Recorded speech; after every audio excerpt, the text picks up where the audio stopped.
est intéressant et que je soumets à votre analyse, nous venons de l'apprendre à l'instant, c'est que Donald Trump vient de faire une déclaration téléphonique à Reuters pour dire que l'Iran, selon Donald Trump, prévoit de faire une offre qui satisferait les exigences américaines.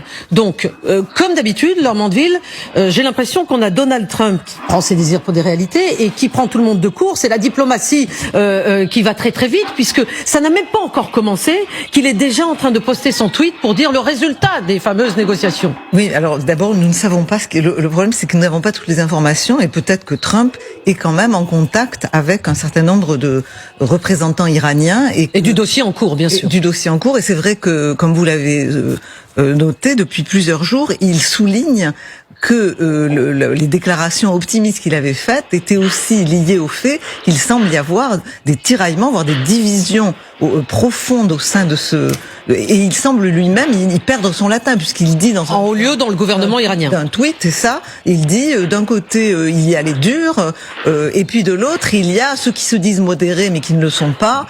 C'est complètement fou, on n'y comprend rien, ou je sais pas, quelque chose comme ça. Ils sont fous, et donc je pense qu'il annonce peut-être qu'il a eu des informations, et s'il dit, ce qui est intéressant, c'est qu'est-ce qu'il entend par qui nous satisferait, parce que vous savez bien que il a mis la barre très haut, et je pense que pour lui ça veut dire on récupère l'uranium.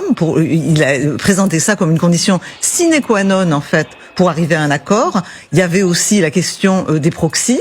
Il veut qu'il y ait un arrêt en fait de l'aide des Iraniens aux proxys.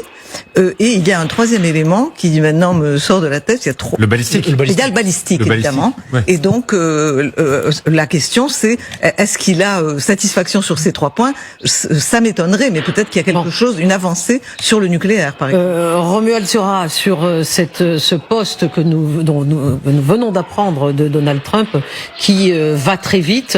Et dès qu'il sent qu'il y a eu une ouverture, quand même continue, effectivement, puisque l'armada s'intensifie, à jouer sur les deux tableaux, le tableau militaire et le tableau diplomatique. Pour lui, c'est la même bataille, de toute façon. De toute façon, mais de toute façon, il y aura un deal, hein, on le sait tous. Ça va se terminer par un deal. Ça va se terminer par un deal. Par un deal qui sera mauvais, des négociations, pas une feuille de route, deal, appelez ça comme vous voulez, des négociations qui vont ensuite se poursuivre sur des semaines, des mois, voire des années. L'objectif de Trump, même s'il doit s'asseoir sur certaines des demandes, des exigences qui étaient les siennes, et je le répète, d'avoir un papier pour sa base MAGA.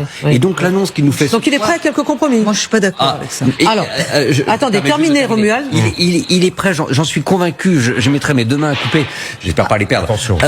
Non, mais j'en suis convaincu. Attention, c'est risqué. Oui, J'étais convaincu qu'il y aurait cette guerre, je suis convaincu qu'il y aura un deal et qu'il est prêt à avaler énormément de couleuvres et de compromis. C'est sa base MAGA. Il lui faut un papier, il faut qu'il s'en tire un minimum la tête haute. Et sa base MAGA, qui est son obsession, croira ce qu'il nous dit. Et donc quand aujourd'hui il nous dit il y a un deal, ils vont accepter, ça va nous convenir, etc. Il essaye de convaincre, il tente, et ça va marcher de convaincre sa base MAGA. Et pour conclure, rappelez-vous, il y a 10 jours, une semaine, lorsqu'il a commencé sa campagne des midterms à ce grand meeting de Turning Point, oui, c'était il y a une semaine. il s'est fait acclamer en disant grande victoire, nous avons obtenu ce que nous voulions, la réouverture du détroit d'Ormuz.